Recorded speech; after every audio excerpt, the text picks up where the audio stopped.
Have you reflected back to what you did? What the heck is he even talking about? You're having a difficult time without me, right? Nope, not at all. Without me, you're kind of homeless, right? It's hard to make a living for the day, right?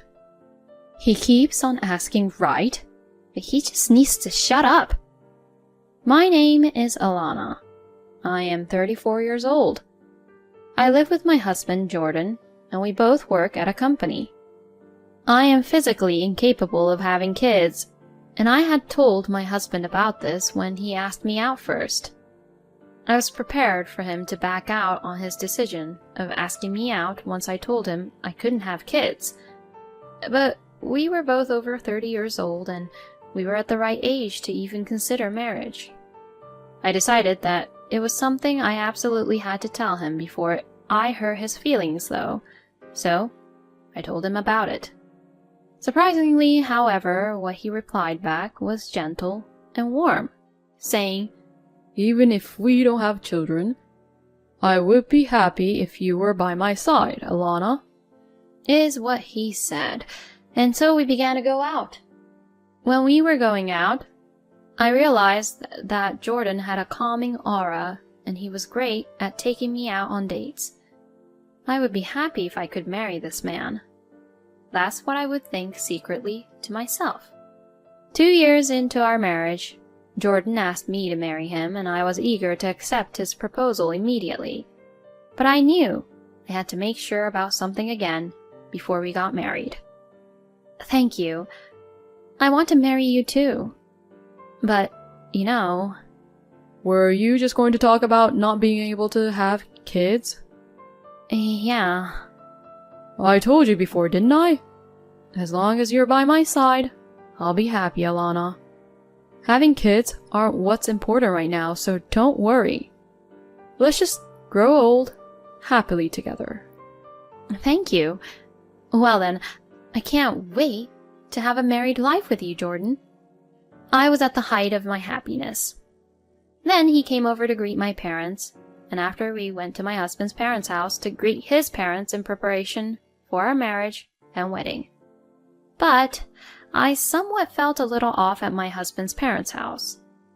This feeling was what told the whole truth, but there was no way I could have realized it at the time, and I was immersed in a false sense of happiness. My in-laws seemed like very nice people, but I think they were somewhat nervous about something. I felt as if Jordan's parents' house was Jordan's kingdom. My husband talked all the time, and my in-laws just listened to him. Once, when my mother-in-law said, "Oh, by the way, back in the day," my husband said, Do you really want to talk about that now? and after that, my mother-in-law decided to remain silent. I felt uncomfortable seeing such a scene, but at the time I missed this important clue. And like that, I forgot that I even felt uncomfortable and quickly signed the marriage certificate. Then, little by little, my husband's true nature came out. One of my subordinates at work just had a baby. Oh wow! Congratulations to your subordinate. Everyone in the company is going to send a congratulatory gift. But what do you think would be a nice gift? Well, maybe baby clothes? What? I thought diapers would be a good gift option. Oh, that's also a good idea. Diaper cakes are also popular. Is that so? At first, it started out with a casual conversation like this. However, 2 weeks later, every month or so, Jordan would come back with the same topic to me every single time. It always starts with, One of my subordinates at work just had a baby. if it is true, then it should definitely be celebrated for sure. But is it possible for a child to be born so soon one after the other in the same company in the same department? To be honest though, I cannot make a judgment on that point. Because I am my own boss and I work from home. So I have no colleagues, no bosses, or subordinates. 6 months into our marriage, my husband has told me dozens of times about his subordinates having a baby. I was indeed curious. So one day I asked my husband a question. Hey, are there really that many people giving births to babies in your company? Why? Do you remember how many times your subordinates' kids were born in the past 6 months? No, I don't remember. Probably 12 times. You talk about this same topic once every 2 weeks. Why are you even counting them?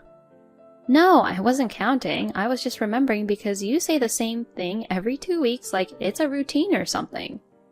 Oh, really? Hey, are there really that many people giving births to baby in your company? And do you really have 12 subordinates who all work under you?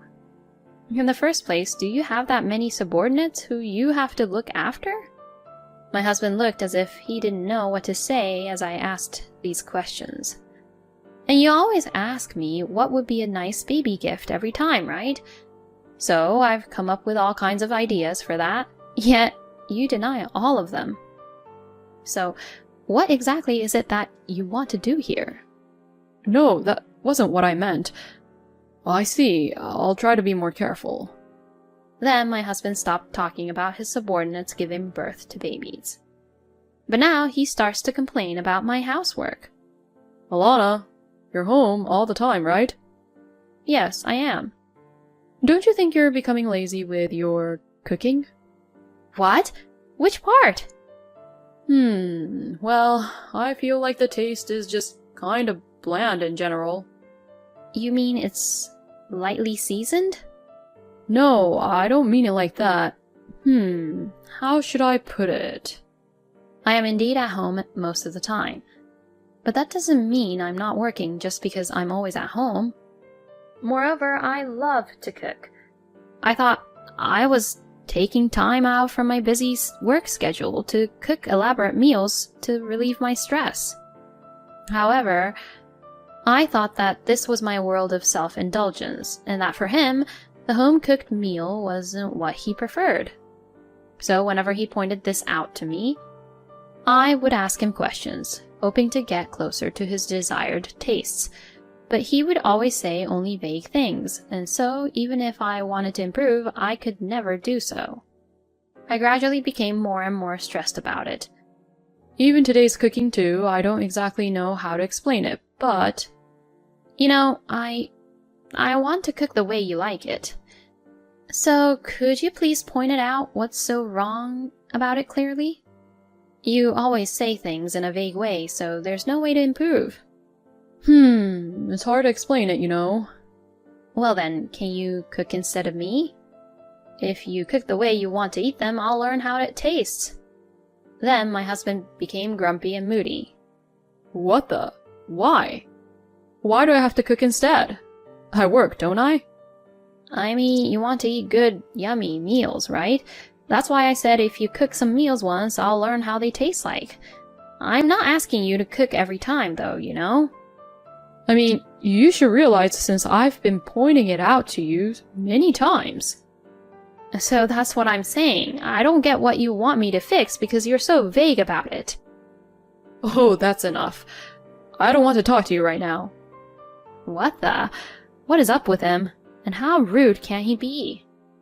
But from that day on, my husband stopped complaining about the meals I make, but there was no conversation while we ate. Jordan would simply eat his meal in silence and return to his room. This continued for about 2 weeks. After some time, my husband began to speak to me again. Hey, are you cleaning around the house properly? Excuse me? It's kind of dusty. Oh, really? I don't feel it being dusty at all, though.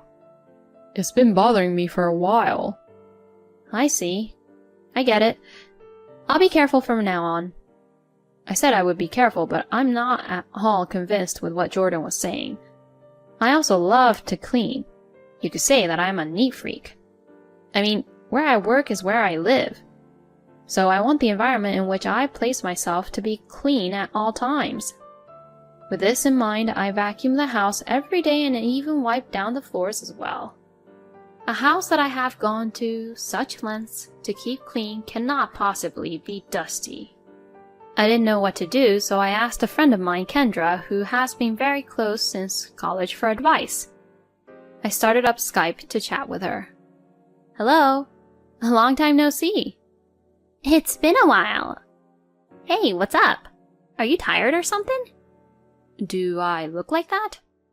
Yeah, you have bags under your eyes. What? Are you busy at work or something?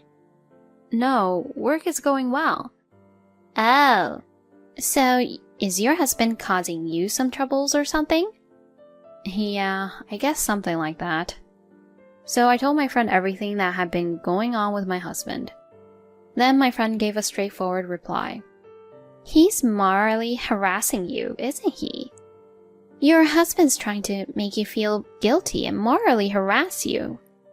Oh, really? Yes, I think that's what it is.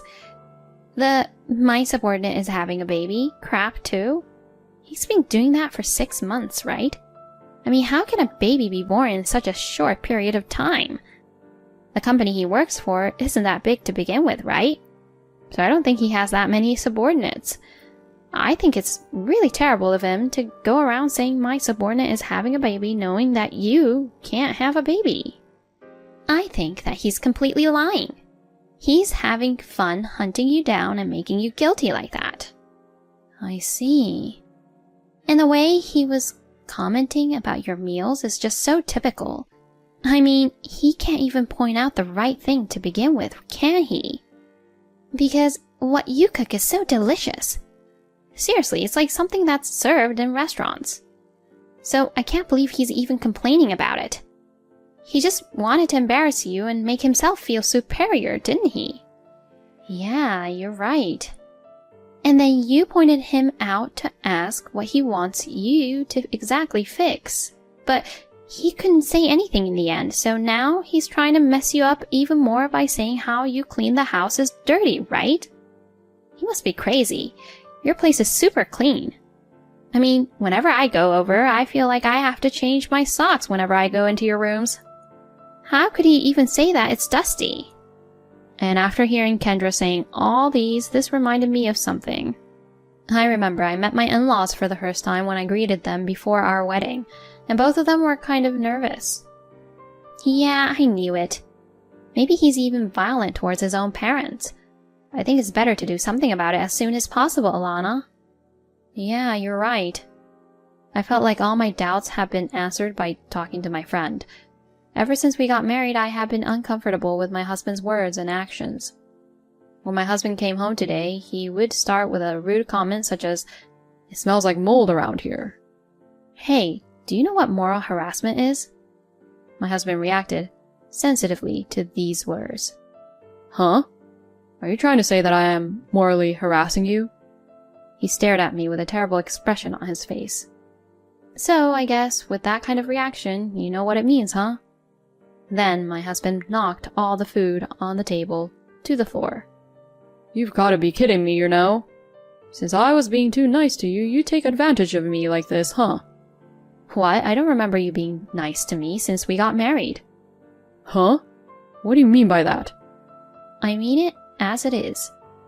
You've just been looking down on me since we got married to satisfy your own sense of superiority, haven't you? My husband widens his eyes in anger. What, are you going to threaten me by dropping all the food from the table like that? I will never give in. Then my husband revealed his true nature. Oh, wow. Well, I've had enough of this. I thought if it was you, you'd obey what I tell you. Huh? Then my husband shoves the divorce papers in front of me. You don't want me to divorce you, do you? You're always at home, saying you're doing work, but it's the same thing as what an unemployed person would do. Well, he's not fully wrong. I am always at home. You should reflect back to your own actions. I'll follow these papers, so just sign them. And I'll remarry you if you do the right thing. At least I'm not going to get punched in the face from him for the time being. I filled out the divorce papers as I was told, and I saw that Jordan had already signed his parts. Well then, why don't you get out of my house? I am of the owner of this house, you know. My husband was looking down at me the whole time, but I solemnly obeyed him and left the house, taking only the computer I needed for work and my personal belongings that fit in my suitcase. Then, a few days later, Jordan texted me saying that he had filed the papers. I didn't really feel it, but finally I was free from my scumbag ex-husband. In the end, I wasn't quite sure what my ex-husband wanted from me until the very end.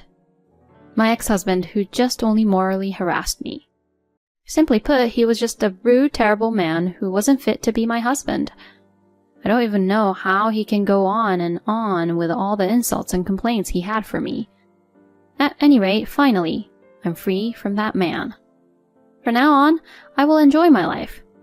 2 years after my divorce, my ex-husband had become a distant memory and my life was going pretty well. However, when I received a call from my ex-husband for the first time in 2 years, all these painful memories of the past came back to me. What did he want with me after all this time? From the very beginning, he was very overbearing. Have you reflected back to what you did? What the heck is he even talking about? You're having a difficult time without me, right? Nope, not at all. Without me, you're kind of homeless, right? It's hard to make a living for the day, right? He keeps on asking right, but he just needs to shut up. No, I'm comfortable the way it is now. Because you, who had harassed me, is completely out of my sight. Oh, don't act so tough. I said I'd forgive you, so just shut up and obey me. No, you don't have to forgive me at all, okay? I've already built a new house and I'm living a full life. Huh? Where did you get that kind of money? What? Did you take some of the money from me? I couldn't help but just laugh at this statement. Wow! Your jokes are getting better. Of course not, why would I? Besides, you only paid the rent.